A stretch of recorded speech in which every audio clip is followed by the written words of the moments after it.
Caden gestured to the butler, who immediately got the message. This way, please, Mr. Rhys, sure. Dustin nodded and followed the butler to the lounge. He took a seat and waited. It was a long wait. It wasn't until he finished his third cup of tea that Caden appeared with several men in tow. I really appreciate you saving my daughter, young man. Here's a $10 million check. Consider this your pay. Caden sat down and motioned to one of his men, who presented a check to Dustin. What? Thank you for your kind intentions, Mr. Murray, but this isn't what I want. Dustin stared at the check, puzzled. It doesn't matter whether you want it. What matters is that this is what I'm paying you for a job well done. Caden sipped on his tea. What's that supposed to mean? Dustin's eyes narrowed. Don't you get it? The Gozerberry isn't yours. All you're getting is the money. Caden spelled it out in plain words. Mr. Murray, we had a deal.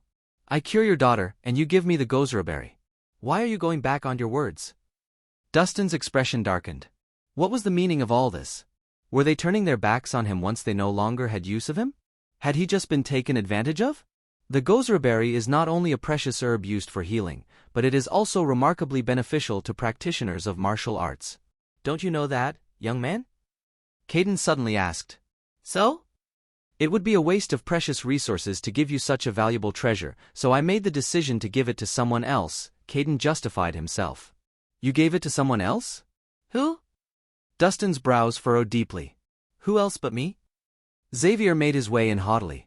He had in his hands a small, red, wooden box that held the Gozerberry. Hey, buddy! Uncle Caden's given me the Gozerberry. It's mine now. Xavier patted the box smugly with a sneer. So what if the rascal stole the limelight today? Ultimately, I'm the one who benefited from it. At the end of the day, he's just a lowly peasant. Xavier thought. Caden Murray! You are an influential person with high social standing, and you carry the honor of the Murray family with you. How could you go back on your words and betray someone who has helped you? Are you not afraid that you'd be ridiculed? Dustin slammed his hand on the table and stood up. He was truly angry. He could understand Caden's previous change of mind, as it was a matter pertaining to his daughter's health condition.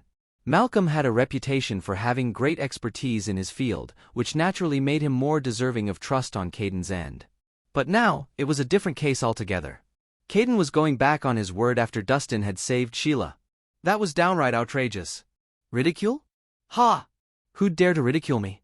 Do you really think that a few words from you would be able to tarnish the Murray family's reputation? You're really thinking highly of yourself. Caden scoffed. He looked at Dustin as though he were a fool. Are you really going to disregard your honor? An icy glint flashed in Dustin's eyes. Cut the crap! Take the money and scram, or I'll get my men to throw out. Caden ran out of patience. How dare this peasant go against him? What? Are you threatening me now? Dustin lifted his gaze.